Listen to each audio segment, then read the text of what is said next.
Over the weekend, 60 Minutes teased a new investigation into the notorious prison in El Salvador, where the Trump administration had been sending alleged undocumented immigrants. Then, suddenly, that teaser vanished, and an editor's note was posted, claiming the segment will run at a later date. Almost immediately, media reporters and just casual observers suspected that newly minted CBS editor-in-chief Bari Weiss had something to do with it. And it turns out, yes, she did. We'll get you into the details momentarily, but Cenk, what was your reaction when you heard this? Not 1% surprised. I don't know why they're surprised. Bari Weiss was brought in to help two people, 98% in favor of Israel. And so everything is going to be skewed towards Israel's the greatest. Muslims are all dirty and dangerous and should all be attacked and killed right away. So that's going to be ZBS 101. And the 2% is to protect Trump so they can stay on the air and go to, oh, Daddy Trump, we're serving you well, right? Please start another war for Israel. Yep, okay. Anyone who doesn't know that is a joke. That CBS is totally trashed now, utterly useless. So what are you even looking at 60 Minutes for? From here on out, as long as Bari Weiss is in charge and this company that bought it is in charge, their whole point is to serve Israel. Serving Trump is only a means to serving Israel because they want to make sure he stays on Israel's side. Okay. Let's get into the details. The teaser clip showed footage of people arriving in El Salvador and being removed from planes by heavily armed guards. Then buses of detainees arrive at CECOT, the purportedly brutal terrorist confinement center in El Salvador and the largest prison in Latin America. Then detainees are shown shackled and stripped down to their underwear before being whisked off screen. A testimonial from one of the detainees rounds out that teaser clip, and he describes the horror that they felt and the fear they experienced while in CECOT. That seems like solid reporting.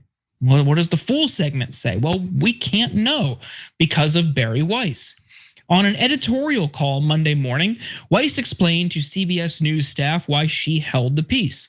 However, it remains unclear why Weiss, who should have been aware of the CECOT segment for weeks, felt an urgent need to pull the 60 Minutes report just a day before it was set to air, after CBS News had already broadly promoted the segment. Weiss continued, "The public knows that Venezuelans have been subjected to horrific treatment in this prison. So to run a story on this subject 2 months later, we simply need to do more. And this is 60 Minutes. We need to be able to make every effort to get principles on the record and on camera." The journalist who worked on that segment, Sharon Alfonsi, sent an email to her colleagues on Sunday night shortly after the decision to spike the story was announced. "Our story was screened 5 times and cleared by both CBS attorneys and standards and practices. It is factually correct. In my view, pulling it now after every rigorous internal check has been met is not an editorial decision, it's a political one." Now, part of Weiss's opposition to the piece running was the lack of a Trump administration comment on the record, something Alfonsi points out she saw it multiple times.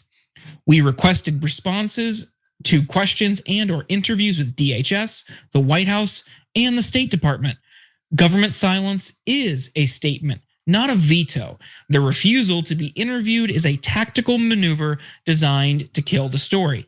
If the standard for airing a story becomes the government must be interviewed, then the government effectively gains control over the 60 Minutes broadcast.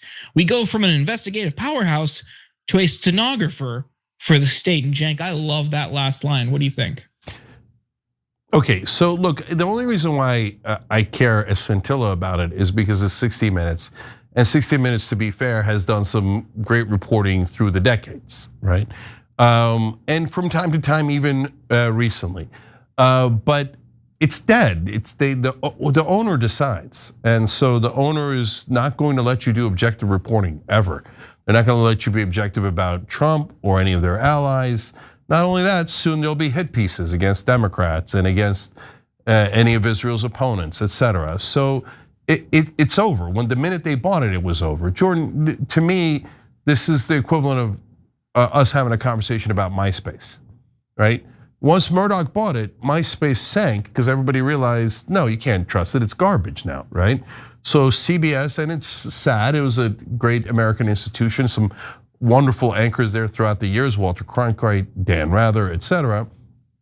But now it's just, Barry Weiss is not subtle. This is not like, oh, I think they might like Israel, I think they might skew it a little bit. No, the whole career of Barry Weiss is to protect Israel, serve Israel, and to attack Israel's opponents. She's the one that started cancel culture on college campuses. She would go around and make a list of any professor or student that was pro-Palestinian and try to get them fired. She's the queen of cancel culture. She doesn't care about the news. Bias is everything that Barry Weiss does. So when you put Barry Weiss in charge of an organization, what you're saying is we've stopped doing news. This will only be doing propaganda from here on out. And even when they brought the same group that bought CBS, bought her organization, Free Press, they practically advertised on the New York Post, we paid way more than we should because she's pro-Israel. So, and then Netanyahu said the same guys, Ellison's, bought TikTok or in the middle of buying TikTok. And he's like, now we've purchased TikTok, so that's good. Netanyahu says that. So like, they're literally purchasing different news organizations to basically light them on fire and serve Trump in Israel. That's it, period. Yeah, I mean, I think not CBS as a whole, 60 Minutes in this case specifically, they're still capable of doing good journalism, but I don't think we're going to see anything that really holds the powerful to account, like you say, under this current ownership and administration. We've seen some flashes since she has taken over. JD Vance did an interview, I believe it was with Margaret Brennan, I can't remember exactly, but he made some comments on his own that made news because they were so outlandish. For instance, he tried blaming immigrants for the cost of housing. He's not going to call that out. She could have done a better job in that interview, of course, but this type of reporting exposing the horrors of our immigration system and the consequences of the Trump administration's actions, I don't think we'll see anything like that. It's pathetic. It's sad. Barry Weiss is totally and wholly unqualified for that. I mean, just flashback, what, 2 weeks ago? She's putting herself in the spotlight to conduct a softball interview with Erica Kirk that totally flopped. Advertisers wanted nothing to do with it. We covered it on this show. They had to run Chia Pet commercials during that special event because so many advertisers wanted nothing to do with it. I mean, that's what's happening. It's not just like a matter of editorial disagreement. It's that an objective observer is looking at this and saying, no, this is trash. I'm out of here. It's bad for the brand, it's bad for the show, and it's unfair to the many producers, writers, editors, reporters who do good journalism that occasionally can end up on 60 Minutes. It's sad every way you look at it. Yeah, I guess I'm too flippant about the story because I already thought CBS News was dead. So the minute they bought it, it was dead. They're doing the same thing that we predicted with 100% accuracy they would do, of course. And guys, I don't want anybody to get the wrong idea. So it's not that Barry Weiss is Jewish. There's tons of Jewish owners and editors and producers of the news stations and non-Jews owners, editors, etc., managing editors all across the country, right? Nothing wrong with that, never had an issue with that, etc. No, like I'm saying this preemptively because whenever you criticize Israel, anti-Semite, they'll invent some trope, okay? No, it's a well-known trope that if you criticize people in news named Barry that you hate Jews or whatever, right? No, her entire career has been built on supporting Israel, period. That's all she cares about.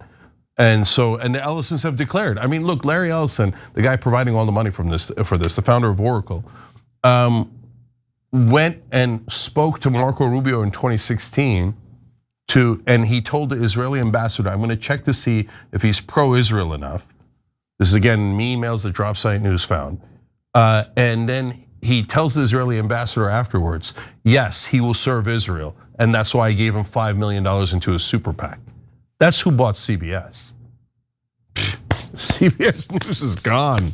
Get used to it. Don't get outraged by it. Just move on. I mean, it's only 89-year-olds watching anyway. So sad day for 60 Minutes, which was a great program. Every time you ring the bell below, an angel gets its wings. Totally not true, but it does keep you updated on our live shows.